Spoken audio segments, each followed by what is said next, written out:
उन्हाळ्यामध्ये भाजीपोळी खायचा कंटाळा येत असेल किंवा घरात भाजी नसेल तर तुम्ही या प्रकारे बेसन पोळी किंवा बेसनचे धिरडे करू शकता. अगदी 5 मिनिटामध्ये होतात. जर तुम्हाला भाज्या घालायच्या नसतील तर तुम्ही भाज्या नाही घातलात, फक्त कांदा घातलात तरी चालेल. मी गाजर, पालक आणि कांदा घेतला आहे.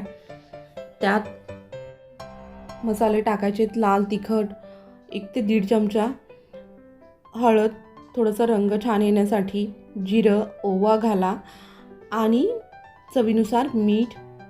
आता आपल्याला जेवढं हवं त्यानुसार तुम्ही बेसन घ्या.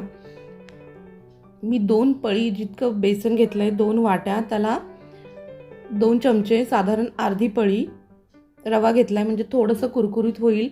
आणि ह्याला 2 ते 2.5 वाट्या पाणी टाका, म्हणजे खूप जास्त पातळ नाही करायचं आहे. ही धिरडी खायला खूप छान लागतात. कुठल्याही सॉससोबत, चटणीसोबत खाऊ शकता. आणि जर तुम्ही डाएटवर असाल तर नक्की ट्राय करा. प्रोटीन भरपूर आहे ह्याच्यामध्ये. 1 किंवा 2 खाल्ले तरी भरपूर होतात. हे पहा, इतकी कन्सिस्टन्सी हवी आहे, खूप जास्त पातळ नका करू. भूक लागली आणि झटपट काही करायचं असेल तर 5 मिनिटामध्ये होतात. फक्त तुम्ही कांदा टोमॅटो टाकला किंवा फक्त कांदा टाकून जरी केलं तरीही खूप छान लागतं. जर तुम्हाला मुलांना द्यायचं असेल तर भरपूर भाज्या घाला. वरतून तुम्ही भाज्या आणि चीज वगैरे घालू शकता, म्हणजे अजून पौष्टिक होईल.